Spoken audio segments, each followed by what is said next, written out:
Ponorogo dari Prodi Pendidikan Agama Islam. Nah, sekarang kita lagi sama kakak siapa ini? Siapa? Macam tak betul je budak ni. Iya, silakan perkenalkan. Oke, baik, saya Fania Komalasari. Saya salah satu pendidik di Sekolah Alam Islamic Center Ponorogo, teman-teman. Iya, jadi beliau ini salah satu pendidik yang wah, masya Allah sekali. Masya Allah. Iya. Aduh, susah nih saya, Kak. Jangan dong, kasihan tatapnya jebol.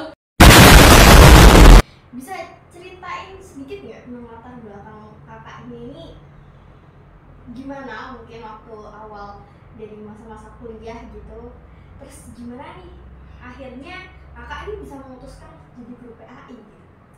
Jadi awal kuliah dulu nggak kepikiran sebelum mau daftar tuh ya Kak ya, nggak kepikiran sama sekali kalau saya mau ambil PAI. Terus habis itu akhirnya saya mau ambil apa ya gitu. Jadi ya udah akhirnya memutuskan ngambil PAI untuk apa? Dengan harapan PAI itu kan pendidikan agama Islam ya Kak ya, yang sangat diperlukan dari usia dasar, usia dini. Anak-anak itu memang sudah harus diberikan ilmu-ilmu tentang agama, akidah, untuk nanti saat usia dewasa yang lebih baik biar terarah seperti itu. Jadi akhirnya saya memutuskan, oh kayaknya memang saya harus ngambil jurusan PAI, dan alhamdulillah Allah memudahkan sehingga saya bisa sekarang menjadi salah satu pengajar PAI juga, Masya Allah. Jadi karena agama itu sangat dibutuhkan gitu ya untuk kita semua manusia, jadi akhirnya memutuskan gitu.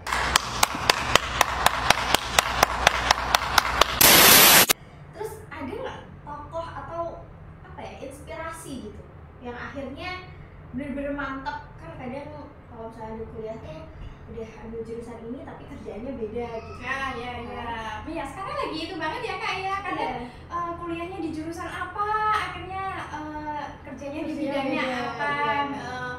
Kalau saya dulu, saya terinspirasi, saya kan backgroundnya sebelumnya dari pondok nih Kak sebelum kuliah. Jadi ya memang benar-benar Ustadz tuh mengajarkan, ustadz-ustadzah di sana tuh mengajarkan bahwa ilmu agama itu sangat penting untuk kita, dan menyampaikan ilmu. Kita itu sebagai seorang muslim diwajibkan untuk yang pertama menuntut ilmu itu Kak ya. Terus yang kedua adalah mengamalkan ilmu yang sudah kita pelajarin, dan yang ketiga itu mendakwahkan. Kita menyampaikan kepada yang terdekat, keluarga, saudara, terus teman, sampai yang ke jenjang yang lainnya. Nah itu mereka, beliau-beliau ini yang menjadikan motivasi pada saya. Dan apalagi ilmu agama itu tadi adalah ilmu yang nomor satu untuk kita pelajari ya di dunia ini. Jadi saya memutuskan saya ingin menjadi seperti beliau-beliau ini yang mengajarkan pada siswa-siswanya dengan penuh lemah lembut, perhatian untuk belajar ilmu agama. Terus sebagai guru PAI nih, tugas dan tanggung jawab yang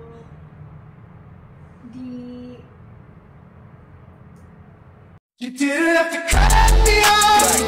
I can never know we were nothing. I don't even need your love, but you treat me like a stranger, and I feel so.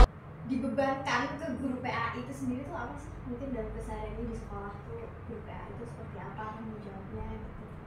Ya, tanggung jawab sebagai guru PAI ya untuk keseharian di sekolah yang pasti ya menyampaikan kepada anak-anak tentang akidah yang benar, yang sesuai dengan Ahlus Sunnah wal Jamaah ya Kak ya, yang sudah dicontohkan sama Rasulullah, yang diperintahkan sama Allah. Terus juga selain itu kita bertanggung jawab untuk menyampaikan dan juga memberi contoh yang pasti ya Kak. Jangan cuma menyampaikan aja tapi nggak ada contohnya. Kan anak-anak itu peniru ulung ya. Jadi mereka akan melihat, mempraktekkan apa yang dia lihat kayak gitu. Jadi tanggung jawabnya selain menyampaikan, tanggung jawab kita yaitu memberikan contoh yang baik pada mereka itu tadi sih. Terus tantangan terbesar yang dihadapi guru PAI itu apa? Tantangan terbesar ya. Tantangan terbesarnya ketika kita sudah menghadapi anak-anak yang mungkin kalau anak-anak itu kan biasanya iya yang berantem terus berisik gitu kan, nggak bisa fokus gitu. Oh iya. Gimana? Kalau tantangan terbesar saya nih, selain yang karena saya tuh mengajarnya di kelas putri ya kak ya, jadi yang khusus putri mungkin mereka yang lebih memperhatikan, lebih mendengarkan. Cuman tantangan terbesar di sini itu dari gadget ya kak ya. Sekarang kan masya Allah, subhanallah sekali ya. Iya. Mudah sekali anak-anak bisa mengakses bermain gadget kadang tanpa batasan. Nah seperti itu yang sangat mempengaruhi kayak kita kalau nggak benar-benar menyampaikan secara baik apa yang sekolah tadi, bisa jadi mereka itu nanti akan buka hal-hal yang tidak bermanfaat atau bahkan yang kadang merusak mereka. Itu sih kadang tantangan terbesarnya. A few moments later. Iya, tantangan terbesarnya kayak berarti harus benar-benar menanamkan pada mereka apa yang kita lihat nanti itu akan dipertanggungjawabkan suatu saat nanti. Aku harus melihat apa kayak gitu. Dari suasana kelas nih, mungkin dari beberapa kelas yang sudah kakak apa ya ajar gitu, mungkin ada nggak apa ya metode pembelajaran yang mungkin anak-anak tuh jadi suka cara belajarnya gitu? Kalau sejauh ini mereka itu sangat suka metode yang biasanya menggunakan, misalnya diawali dengan ice breaking gitu ya kan. Nah, anak-anak kan mesti kalau udah agak siang gitu udah loyo ya, jadi harus ada ice breaking biar mereka semangat. Terus setelah itu kayak diskusi, habis itu kuis, ada kuis. Nah mereka sangat antusias kayak habis diskusi terus saya lebih antusias dalam menjawab. Cuman kalau kita cuma mode ceramah gitu, namanya anak-anak ya kak ya, bosen terus nggak semangat. Nah itu juga masuk ke tantangan tadi ya. Jadi mereka lebih kayak nggak ada semangat gitu. Jadi kadang kalau anak-anak nggak semangat, kita tuh kadang kayak yang ngajar di depan kayak kurang greget gitu kan ya. Jadi ngantuk ya? Jadi yang ngantuk siapa ini? Kayaknya dua-duanya abis itu guru juga ya. Iya. Oke, kan sekarang ini juga termasuknya kan teknologinya juga udah canggih-canggih ya kayak Iya. Mungkin kalau di sekolah-sekolah tuh sudah menggunakan PowerPoint untuk mengajar. Iya. Kemudian game-game yang berbasis teknologi. Kira-kira nih di sekolah kakak udah menggunakan itu belum? Iya, beberapa kali itu kita ada semacam kuisis gitu loh kak. Jadi pakai Google Form. Iya, kayak gitu. Jadi kayak kuis, nanti mereka dikasih soal terus langsung menjawab. Nanti di akhir ada nilainya kayak gitu. Terus kalau nggak gitu kita mode melihat video-video dari ya yang terpercaya, kan banyak ya platform-platform yang terpercaya yang sudah insya Allah kualitasnya bagus, baik. Nah kita akan biasanya menggunakan proyektor untuk menarik juga antusias anak dalam belajar. Jadi nggak melulu soal ceramah, kuis, jadi ada hal baru lagi seperti itu. Terus sekarang ini kan dibilang apa ya, mungkin untuk kuliah aja tuh nggak cukup gitu. Iya, benar banget sih kak. Iya, kuliah aja tuh nggak cukup. Kita kan untuk zaman sekarang tuh tuntutan buat guru kan semakin banyak ya kak. Misalnya kita harus habis S1 kita harus ada profesi keguruan juga. Iya, gitu, benar-benar. untuk meningkatkan keprofesionalan. Nah, kalau di kakak sendiri itu ada nggak mungkin kayak mengikuti pelatihan atau workshop gitu, ada nggak? Iya. Sebenarnya penting banget ya. Jadi kalau misalnya kita tuh nggak bisa langsung kalau udah S1 ya sudah mengajar gitu aja. Ya kita harus mengembangkan kembali bakat kita.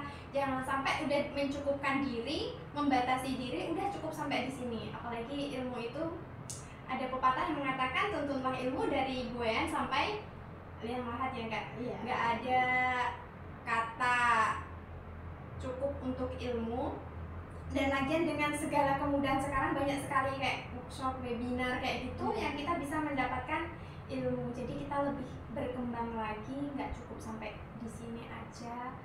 Jadi kita lebih mungkin akan lebih banyak metode bahan ajar untuk anak-anak gitu. Terus ada nggak pengalaman mungkin ketika ngajar itu kolaborasi sama guru-guru yang lain, misalnya mungkin teman-teman kelas nih dijadiin satu kelas dengan kelas yang lain gitu, atau gimana? Kalau kolaborasi dengan guru lain ini masih ke dalam lingkup satu kelas itu aja ya Kak ya. Jadi misalnya nih nanti kita ada 2 guru, yang guru pertama guru misalnya saya yang mengajar, nanti yang satunya saya minta untuk membantu mengkondisikan gitu ya Kak. Jadi satu kelas itu ada 2 guru. Iya, jadi kan penting banget kita belajar adab sebelum ilmu. Jadi kayak benar-benar kita selain cuma menjelaskan ya harus memperhatikan anak-anak itu menerapkan adab belum sih. Nah, jadi nanti kita kolaborasi saat saya menyampaikan, mungkin saat saya menyampaikan pembelajaran nanti ada yang mengkoordinasikan anak. Misalnya kalau misalnya ada anak yang rame mainan sendiri, jadi diingatkan, ayo Solihah, diperhatikan lagi, fokus, seperti itu. Terus kan kalau tadi udah bilang tentang tantangan terbesar yang terjadi gitu ya. Nah, cara mengatasi atau bisa dibilang caranya atau solusinya nih buat teman-teman yang mungkin lagi lihat ini terus mengalami hal yang sama juga nantinya gitu. Saat saya tadi saya udah bilang ya, tantangan terbesar saya misalnya jadi anak-anak tuh banyak banget gadget yang sekarang bisa diakses kemana aja, apa aja bisa diakses dengan mudah. Nah, kadang itu kan mempengaruhi fokus belajar anak ya. Nah, di situ untuk solusinya sendiri ya kita bekerja sama dengan keluarga. Jadi tidak hanya kita sendiri yang bekerja, kita akan bekerja sama dengan keluarga, dengan orang tua, yaitu kayak seperti membuat komitmen seperti itu Kak. Nanti Abu minta tolong untuk mengkondisikan apa yang Anda tonton di rumah. Misalnya juga membatasi waktu bermain gadget anak di rumah, seperti itu. Setelah itu nanti di sekolah ya kita juga memotivasi anak untuk senantiasa berhati-hati dalam bermain gadget, terus juga menumbuhkan perasaan pada diri anak untuk senantiasa aku tuh diawasin loh sama Allah gitu. Walaupun Ustazah, Umi, Abi nggak ngelihat, tapi ada Allah yang maha melihat. Jadi kita menumbuhkan rasa dalam diri anak, meyakini atas asma Allah, seperti itu, asma dan sifat Allah. Terus di era globalisasi ini nih, kayak strategi yang kakak terapin untuk tetap kreatif dalam proses pembelajaran tuh biar teman-teman mungkin anak-anak nggak bosan tuh. Mungkin selain dari yang tadi kakak sebutin ya, ice breaking itu kan ya sudah pasti. Tapi ketika kita menyampaikan, nggak mungkin kan kita ada ice breaking Iya benar-benar banget. Selain ceramah atau apa gitu metodenya. Strategi yang saya terapkan ya kan banyak sekali metode ya. Nah, di era globalisasi ini ya itu tadi kita bisa menggunakan yang pertama internet. Jadi via internet mungkin kita bisa menontonkan video-video yang dimana itu sudah terjamin kualitasnya. Selain itu nanti kita bisa keluar kelas, belajar di luar kelas ya. Misalnya nih kita belajar tentang Allah Maha Pencipta. Nah, kita bisa keluar, kita bisa mengajak anak untuk memperhatikan, lihat bagaimana Allah menumbuhkan tumbuhan, bagaimana Allah menurunkan hujan. Jadi kita nggak cuma melulu yang di dalam kelas, tapi kita juga belajar di luar kelas. Terus kayak sedekah, terus itu kan kita banyak loh.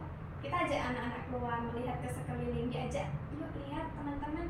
Nah kayak gini, atas semua yang udah Allah berikan rezeki nikmat seperti itu, jadi sisihkan uangnya untuk mereka yang membutuhkan. Nah, bisa seperti itu. Jadi nggak melulu di kelas, kita juga ajak mereka untuk belajar di luar kelas gitu. Mungkin biar ganti suasana gitu ya. Iya, bosen ya Kak di kelas terus.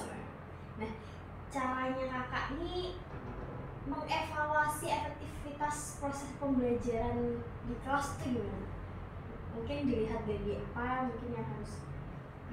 Kalau untuk mengevaluasi proses pembelajaran saya di kelas kayak gitu ya Kak ya, biasanya mungkin setelah pembelajaran kita adakan kayak semacam lembar jawab gitu ya. Jadi kita kasih soal, nanti biar anak menjawab. Nah, selain itu mungkin kita bisa melihat kayak ke prakteknya sehari-hari.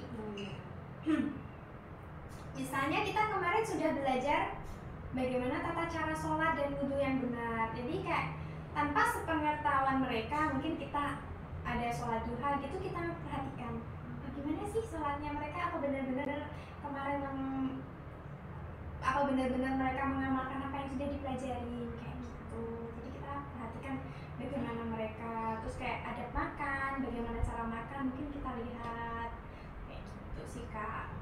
Jadi cara melihat ada yang kurang atau dilakukan sama anak-anak lebih ke mengamati ya. Iya, sama tadi yang mengerjakan soal. Nanti kalau sekiranya oh ternyata di sini nih, nah nanti kita bisa mengajarkan kembali, mengajak anak-anak untuk kembali memurojaah. Teman-teman, gimana sih tata cara sholat yang benar? Kalau misalnya nih saya praktekkan ya kayak gini, salah atau benar? Nah mungkin bisa seperti itu ya Kak ya. Terus ada feedback nggak Kak dari mungkin siswa atau orang tua gitu yang bikin kakak tuh berkesan sama feedback mereka? Masya Allah, saya pernah kayak gitu ya Kak ya. Jadi misalnya pernah mengajarkan kalau anak-anak tuh untuk sholat senantiasa tepat waktu, terus juga bacanya nggak terburu-buru sholatnya. Nah saat ada kegiatan, jadi kita ada kegiatan berkunjung ke rumah kayak gitu. Nah orang tua tuh cerita, Masya Allah Ustazah, jadi Ananda tuh kalau di rumah sekiranya sudah mendengar adzan, ambil air wudhu, terus sholat. Kadang itu juga mengingatkan saya Ustazah, Umi, kata Ustazah harus sholat kayak gini, kayak gitu. Masya Allah, sebagai seorang pendidik, saya ngerasa Masya Allah, Alhamdulillah anak-anak bisa menerapkan kayak gitu. Jadi bukan karena saya nggak yang gimana ya, merasa wah saya bisa nih kayak gini, tapi kayak seneng aja gitu kalau mereka bisa mengamalkan ilmunya nyampe pada anak-anak gitu, diterima dengan baik. Iya, berarti kayak alhamdulillah apa yang kita sampaikan tuh mereka juga paham gitu ya. Dan mengamalkan, habis itu juga mendakwakan juga, mengingatkan gitu antar sesama kayak gitu. Oh my god! Wow! Menurut kakak ini cara terbaik apa, atau mungkin bagaimana cara terbaik untuk mempersiapkan diri sebagai calon guru PA itu sendiri? Oke, kalau menurut saya nih ya Kak ya, menurut saya bukan cara terbaik sih, ini tapi kayak ini kayak cara yang tepat menurut saya, yaitu dengan menambah banyak sekali wawasan, selalu belajar, membuka diri untuk selalu menerima ilmu dari berbagai sisi ya kayak gitu. Jadi nggak melulu ya udah belajar ke kampus, datang mendengarkan sudah selesai, tapi juga kita tambahin mungkin ikut tadi kayak webinar atau workshop, terus juga perbanyak membaca buku. Nah apalagi kan bener-bener yang kalau saya tuh suka baca, jadi bener-bener banyak yang kita dapatkan itu dari buku itu. Terus juga buku yang kita pilih pun kegiatan workshop yang kita pilih pun juga harus diusahakan yang sesuai dengan Ahlus Sunnah wal Jamaah. Jadi yang sesuai dengan perintah Allah dan Rasulullah SAW, sesuai dengan Al-Quran dan As-Sunnah, seperti itu. Jadi harus benar hati-hati, karena ini yang kita ajarkan itu ilmu agama Kak, bukan kayak ilmu duniawi kayak matematika, bukan seperti itu. dia nanti akan menjadi pondasi si anak sampai nanti dewasa. Kalau kita salah dari pondasi aja salah kan, coba bayangin. Nah itu, jadi kita benar-benar memperhatikan apa yang kita pelajari dari berbagai sisi, banyak belajar dari mana pun itu. Berarti tidak membatasi pengetahuan itu sendiri ya Kak? Iya, jadi tidak udah stop berangkat kuliah pulang udah kayak gitu enggak. Nih, yang terakhir nih Kak. Yang terakhir lagi ya ini Iya. ya. Jadi tadi belum terakhir. Ya, ini benar terakhir. Oke. Jadi harapan Kakak untuk masa depan pendidikan PAI di Indonesia ini gimana? Karena kan mungkin sekarang ya, di zaman sekarang tuh pendidikan agama itu sedikit dikurangi jam pembelajarannya ya. Nah, Benar-benar. kira-kira harapan apa nih yang mungkin untuk pendidikan PAI sendiri?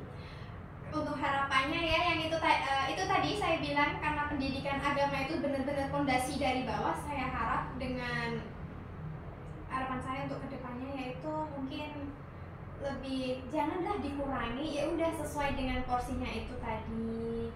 Terus juga bisa semuanya bisa selaras gitu loh Kak, bisa bersatu gitu ya. Kita sama-sama beragama Islam, jangan kayak ada perbedaan-perbedaan, jadi kita satu sama apa yang kita ajarkan yang sudah sesuai dengan perintah Allah dan Rasulullah SAW. Seperti itu, tidak ada perbedaan. Kadang kan ada perbedaan yang saling menyalahkan, oh ini salah, ini lo salah, nah kayak gitu, merasa benar sendiri. Jadi saya harap untuk kedepannya semoga pendidikan agama Islam di Indonesia lebih baik lagi, lebih bersama-sama, saling menghormati. Oke, Masya Allah.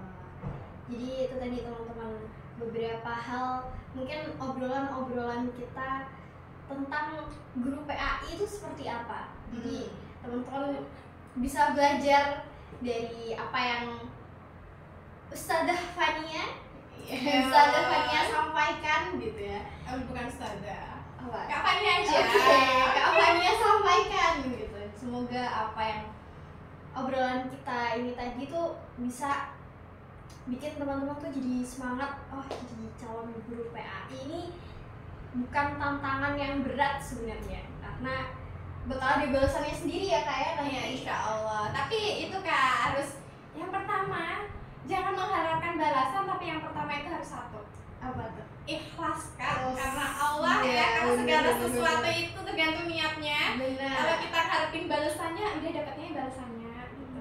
Kalau dengan ikhlas insya Allah Allah akan meridhoi, Allah akan memudahkan. Ya, Gitu sih, Kak. amin. Semoga kita semua dimudahkan dalam segala urusannya. Amin. Oke, mungkin itu aja teman-teman yang bisa kita kasih ke kalian semua. Semoga apa yang kita kasih bisa bermanfaat bagi kita semua. Amin. Oke, itu tadi teman-teman.